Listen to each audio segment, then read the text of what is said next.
Halo pemirsa Jember 1 TV, bagaimana kabar Anda pada hari ini? Bertemu lagi bersama saya Prima Kinki tentunya dalam acara Bincang Sehat pada edisi hari ini. Rekan-rekan, vitamin merupakan salah satu nutrisi yang dibutuhkan oleh tubuh untuk menunjang kinerjanya. Nah, tentu vitamin ini dapat kita jumpai atau kita sering temui di makanan atau buah-buahan yang bersifat organik. Nah, tentu vitamin ini memiliki banyak sekali manfaat, salah satunya seperti mengatur metabolisme dan juga mencegah adanya penyakit-penyakit kronis seperti jantung ataupun kanker. Selain itu juga dapat memelihara nafsu makan, kekebalan tubuh hingga kesehatan mental. Nah pemirsa, jika kita berbicara mengenai vitamin, tentu kita paham dan tahu ya bahwa tubuh kita ini memerlukan berbagai macam vitamin. Namun pada hari ini Bincang Sehat akan spesifik melihat lebih jauh lagi mengenai vitamin A, mulai dari kegunaan, efek samping hingga bahayanya jika ternyata dalam tubuh kita kelebihan atau bahkan kekurangan vitamin A itu sendiri. Karena pemirsa, jika kita berbicara mengenai kekurangan vitamin A, memang hal tersebut masih menjadi masalah yang tersebar di seluruh dunia, utamanya di negara berkembang, dan dapat terjadi atau menyerang di segala usia ya pemirsa. Nah tentu jika kita berbicara mengenai kekurangan vitamin A, dampak yang paling sering kita temui yakni adalah gangguan pada penglihatan. Hal ini juga sering menyerang anak-anak di usia pertumbuhan, yakni usia 6 bulan hingga 4 tahun, di mana hal tersebut bisa atau menjadi penyebab utama adanya kasus kebutaan di negara-negara berkembang. Nah, untuk membahas topik kita kali ini pemirsa, saya sudah tidak sendiri, tentunya saya sudah ditemani oleh seorang dokter, yakni beliau adalah Dr. Dian. Beliau adalah salah satu dokter umum di salah satu puskesmas yang ada di Jember. Untuk itu izinkan saya untuk menyapa beliau. Halo dokter, selamat siang. Assalamualaikum. Selamat siang. Waalaikumsalam. Bagaimana kabarnya dokter? Alhamdulillah baik. Alhamdulillah luar biasa, karena memang sudah terpancar ya dok dari senyumnya yang luar biasa, semangatnya juga bahwa kita hari ini akan berbagi atau sharing ilmu kepada pemirsa Jember 1 TV yang ada di rumah, yang saya yakin akan menambah wawasan pemirsa di rumah ya dok. Bismillah, ya. siap. Iya, sebelumnya saya mengucapkan terima kasih banyak dokter atas kehadirannya ya, sudah Sama-sama, meluangkan Mbak. waktu di sela-sela kesibukannya untuk hadir di tengah-tengah kita semua. Nah dokter, menarik sekali pembahasan kita pada hari ini dokter, yakni mengenai vitamin A ya dok ya. Mungkin dokter Dian bisa menjelaskan lebih dalam lagi sebenarnya kenapa sih kita perlu mengkonsumsi vitamin A, seberapa penting vitamin A untuk tubuh kita. Silahkan dokter. Oke. Seperti tadi sudah dijelaskan oleh Mbak Prima ya, sekian banyak penjelasannya. Jadi memang vitamin A ini adalah salah satu vitamin yang larut dalam lemak. Jadi vitamin A ini banyak sekali kegunaannya Mbak. Yang kita tahu pasti bermanfaat untuk kesehatan mata. Tapi selain itu vitamin A ini juga penting untuk pertumbuhan tulang, pertumbuhan gigi. Kemudian vitamin A ini juga sangat penting untuk kekebalan tubuh. Dan yang tidak kalah penting juga, dia bagus untuk kesehatan reproduksi. Jadi memang fungsi vitamin A ini banyak. Maka dari itu seperti tadi disebutkan juga, kalau masalah kekurangan vitamin A ini masih menjadi salah satu masalah di banyak negara berkembang. Nah, di Indonesia, pemerintah melalui Kementerian Kesehatan akhirnya membuat suatu program di mana vitamin A ini kita berikan secara rutin di posyandu 1 tahun 2 kali. Nah, itu benar-benar karena penting nih vitamin A untuk anak-anak, terutama usia 6 sampai 5 tahun. Mungkin itu ya. Oke, jadi biasanya kan kita orang-orang awam seperti saya nih dok, melihat vitamin A ini sangat berpengaruh gitu ya terhadap mata penglihatan gitu ya dok. Tapi ternyata vitamin A ini juga pengaruhnya penting juga untuk kesehatan yang lain seperti tulang kayak gitu ya dok. Iya, betul. Wah, luar biasa sekali. Nah kemudian tadi dijelaskan bahwa pemerintah mengadakan suatu program bulan vitamin A ya dok ya, kalau nggak salah namanya, setiap 1 tahun dua kali ya dok ya, setiap bulan Februari dan Agustus. Ya. Nah, kemudian sasarannya ini siapa aja sih dok? Sasaran untuk bulan vitamin A, kalau kita sebut di ini bulan vitamin A ini sasarannya adalah anak usia 6 bulan sampai 59 bulan atau 5 tahun ya. Itu sasaran yang umum. Jadi seluruh anak usia 6 bulan sampai 11 bulan dan 12 bulan sampai 59 bulan itu kita beri vitamin A 1 dosis, yang berbeda dosis tentunya itu di posyandu setiap bulan Februari dan Agustus. Biasanya program ini bersama dengan bulan timbang, di mana kemarin kita laksanakan. Jadi dalam 1 bulan itu seluruh anak ditimbang juga, jadi ditimbang dan sekaligus diberi vitamin A. Program ini memang dilaksanakan di Posyandu ya utamanya, tapi juga bisa dilaksanakan di seluruh fasilitas kesehatan pemerintah, bisa di puskesmas atau jaringannya seperti Posyandu, kemudian puskesmas pembantu. Nah, di situ.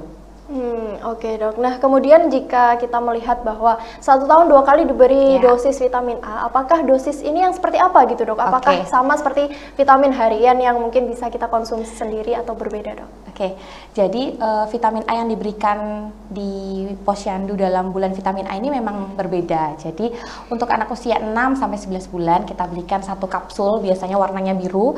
Dosisnya memang agak tinggi ya, dosis khusus 100.000 intraunit vitamin A.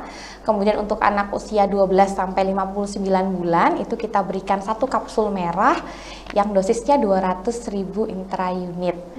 Jadi memang berbeda. Untuk anak yang 6 sampai 11 kapsulnya biru, untuk anak 12 sampai 59 bulan kapsulnya merah.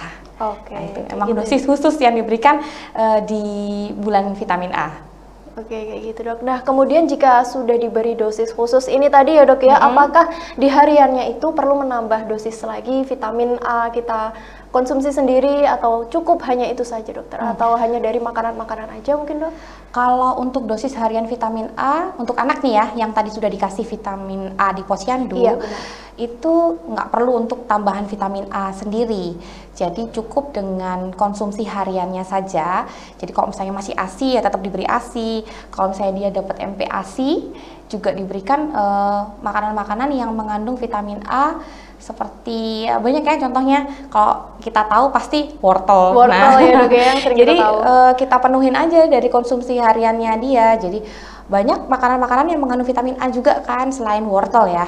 Ada hati sapi, hati ayam, kemudian susu, telur, keju, itu banyak mengandung vitamin A.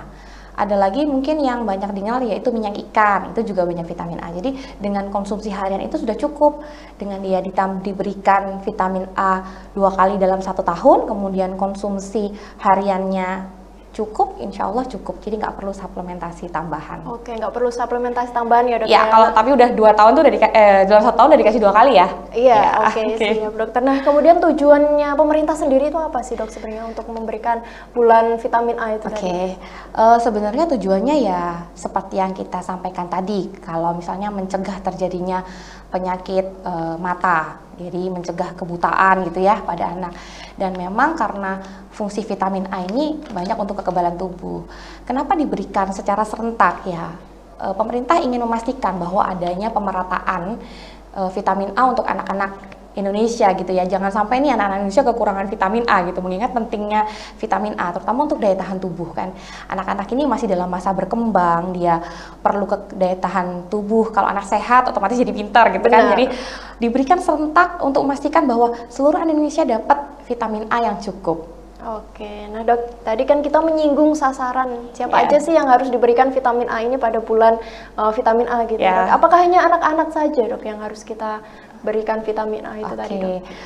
Untuk vitamin ini yang kita bicarakan untuk vitamin A yang biru dan merah tadi ya. Nah, ada beberapa kondisi yang perlu diberikan vitamin A dosis biru dan merah ini, yaitu yang pertama adalah ibu nifas, bukan ibu hamil ya, tapi ibu nifas, yaitu orang ibu yang pasca melahirkan 0 sampai 42 hari setelah dia melahirkan, itu perlu kita berikan vitamin A dosis 200 intraunit, berarti yang merah. Nah, itu diberikan 2 kapsul setelah melahirkan dengan jarak pemberian minimal 24 jam. Jadi itu juga perlu diberikan. Itu juga penting ya, dok? Apa tujuannya dok untuk ibu nifas ini dok?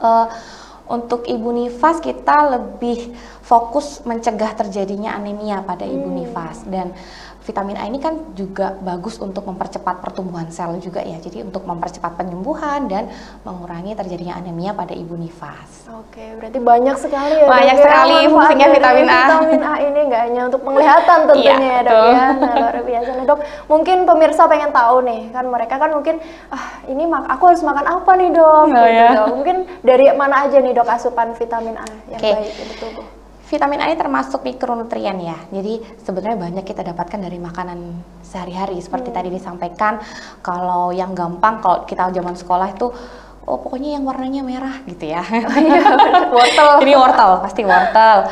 Kemudian kalau dari yang sumber nabati itu bayam, itu juga vitamin A-nya banyak, walaupun warnanya nggak merah ya. Iya benar, warna hijau. Kemudian kalau dari hewani itu kita bisa konsumsi hati sapi. Hati sapi kalau lagi nggak mau sapi, misalnya anak bisa diganti hati ayam. Telur juga bagus, susu bagus, dan minyak ikan. Oke, banyak ya dok ya sumber-sumber makanan yang mengandung vitamin A. Dan nggak lupa lagi kalau untuk 0-6 bulan ASI. ASI ini juga mengandung vitamin A loh. Jadi ya tetap perlu, kalau anak kita belum makan, kita kasih vitamin A dari mana? Dari ASI. Dari ASI. Berarti ibunya ya yang harus mengkonsumsi. Ibunya harus mengkonsumsi makanan-makanan itu. Tuh. Makanan yang sehat dan bergizi tentunya. Nah kemudian apa sih dok sebenarnya gejala awalnya jika tubuh kita itu kekurangan vitamin A seperti itu? Kekurangan vitamin A kan bisa terjadi pada semua usia ya. Benar. Kalau pada anak-anak, gangguan yang bisa kita amati mungkin lebih ke daya tahan tubuh yang kurang. Jadi anak-anak kita kok gampang kena diare ya, atau campak. Nah campak ini juga tanda kekurangan vitamin. Penyebabnya sih virus ya, cuma kita perlu memberikan suplementasi vitamin A pada campak. Kemudian bisa juga gangguan penglihatan. Gangguan kalau gampangnya itu kok saya lebih, vitamin A ini berfungsi untuk kesehatan mata, dia membantu kita beradaptasi dari lingkungan yang cerang ke gelap. Nah jadi kok misalnya ada kok kayaknya saya susah menyesuaikan dari gelap ya ke gelap, itu kok susah ya, itu mungkin tanda-tanda kekurangan vitamin A. Terus kemudian ada rabun senja ya kayak gitu, penyakit mata lah itu. Terus kekeringan pada mata, jadi kok matanya kerasa kering ya, itu juga termasuk gejala-gejala awal yang bisa kita, oh jangan-jangan nih kekurangan vitamin A nih gitu. Oh gitu. Dampak paling fatalnya apa sih dok kalau kita terus-terusan kekurangan vitamin A tanpa kita sadari kayak gitu? Yang paling jelas ya kebutaan ya. Bisa sampai menyebabkan kebutaan iya, ya dok? Benar. Jadi memang utamanya memang ke mata ya kalau vitamin A. Jadi ya seperti tadi disampaikan, kekurangan vitamin A itu menyebabkan kebutaan di negara berkembang. Iya, banyak sekali kasus-kasus kebutaan di negara berkembang. Iya, benar. Masih banyak ya? Iya, masih banyak menurut riset. Salah satunya dari kekurangan vitamin A. Benar sekali, dokter. Nah, kemudian jika tadi kekurangan nih, dok. Nah, apakah ada dampak buruk juga nih, dok, kalau kita kelebihan vitamin A seperti itu? Segala sesuatu yang berlebihan pasti nggak bagus baik, ya. Jadi kalau misalnya kelebihan vitamin A juga nggak bagus, kekurangan nggak bagus, kelebihan nggak bagus. Kalau kelebihan efeknya apa? Ada efek pada mata juga pastinya. Jadi nggak bagus juga. Kemudian efek lagi ke kepala ya. Jadi kita kalau kelebihan vitamin A ini gampang pusing, vertigo. Kemudian selain itu kulit kita jadi kering, gatel, itu juga bisa kelebihan vitamin A. Kalau kelebihan vitamin A yang kondisi akut, misalnya konsumsi terlalu berlebihan, apa yang terjadi? Sama lah, mual, muntah, kemudian diare, itu menjadi salah satu efek kita overdosis dari vitamin A.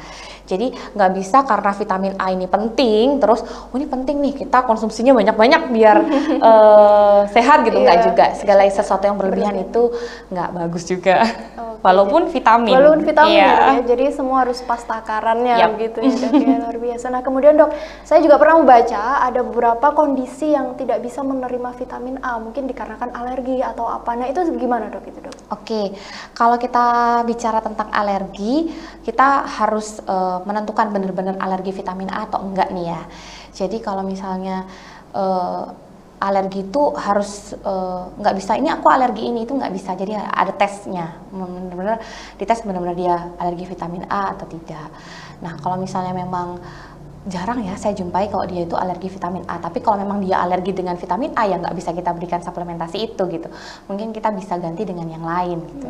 Apakah dia alergi dengan vitamin yang diberikan atau memang alergi dengan vitamin A-nya? Nah itu juga harus kita research dulu gitu. Atau dari misalnya dia konsumsi tablet suplemen vitamin A, nah, apakah dari tabletnya itu yang bikin alergi atau memang dia nggak bisa dapat vitamin A? Nah itu kan juga perlu diteliti dulu, diperiksa dulu, dicek dulu. Tapi kalau memang udah terbukti itu alergi, ya jangan diberikan. Oke, siap. Luar biasa sekali pembahasan kita pada hari ini ya dok ya mengenai vitamin A. Kita akan melanjutkan pembahasan kita, diskusi kita, namun setelah jeda pariwara berikut. Tetap di Bincang Sehat.